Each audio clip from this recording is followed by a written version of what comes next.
Ukraine के राष्ट्रपति Vladimir Zelensky को आशंका है कि रूस की सेना चेर्नोबिल परमाणु संयंत्र पर कब्जा कर सकती है। व्लादिमीर ने कहा है कि हमारे सैनिक अपनी जान पर खेलकर इस इलाके को बचाने का प्रयास कर रहे हैं ताकि साल 1986 जैसा हादसा न हो। राष्ट्रपति ने इसकी जानकारी स्वीडन के प्रधानमंत्री को भी दी है। साथ ही कहा है कि पूरे यूरोप के खिलाफ युद्ध का ऐलान है।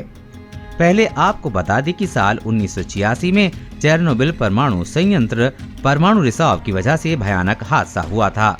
अब ये परमाणु कचरे का स्टोरेज सेंटर है। यहाँ पर टनों परमाणु ईंधन रखा है। पिछले साल एक रिपोर्ट आई थी जिसमें दावा किया गया था कि इस प्लांट के अंदर ईंधन आज भी सुलग रहा है जो किसी भी दिन विस्फोट कर सकता है। इसे रोकने का कोई तरीका एक्सपर्ट को समझ में नहीं आ रहा है। असल में ये परमाणु कचरा प्लांट के बेसमेंट में रखा है जहां पर पहुंच पाना मुश्किल है। iNews.com की खबर के मुताबिक चेर्नोबिल परमाणु संयंत्र में इस समय यूक्रेन और रूस के परमाणु संयंत्रों से निकला 22,000 बोरी परमाणु कचरा रखा है। यहाँ पर किसी तरह का हमला बड़ी आपदा को बुला सकता है। यूक्रेन के scientific and technical centre for nuclear and radiation safety के प्रमुख दिमित्रो गेमेन्युक ने कहा है कि इस जगह पर एक भी बारूदी विस्फोट हुआ तो बड़ी आफत आ जाएगी।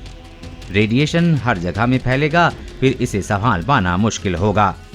रूस और यूक्रेन की मीडिया में आई खबरों के अनुसार चेर्नोबिल परमाणु संयंत्र के बेसमेंट में मौजूदा कमरा संख्या 305/2 में पहुंच पाना मुश्किल है।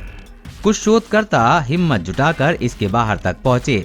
वहां पर उन्हें न्यूट्रॉन्स की मात्रा में बढ़ोतरी देखने को मिली। ऐसा कहा जाता है कि 305/2 नंबर कमरे में भारी मात्रा में पत्थर पड़े हैं जिसके अंदर रेडियो एक्टिव यूरेनियम, जिरकोनियस, ग्रेफाइट और रेत भरी पड़ी है। अगर 305/2 नंबर के कमरे में रिएक्शन ने रौद्र रूप लिया तो ये ज्वालामुखी के लावे की तरह फट पड़ेगा। एक्सपर्ट के अनुसार इस कमरे में रखे परमाणु पदार्थ लावा की तरह फटने के फ्यूल कंटेनिंग मटेरियल में बदलेंगे। किसी जगह पर न्यूट्रॉन्स की मात्रा बढ़ती है तो ये माना जाता है कि FCM में फिशन रिएक्शन हो रहा है, यानी कि न्यूट्रॉन्स की मात्रा बढ़ती है, यानी यूरेनियम का केंद्रक टूट रहा है। इसमें भारी मात्रा में ऊर्जा उत्पन्न हो रही है। अगर रूस की मिसाइलें या तोप के गोले चेर्नोबिल परमाणु संयंत्र पर गिरते हैं, उसे ध्वस्त कर देते हैं तो फिर से 1986 जैसा हादसा हो सकता है।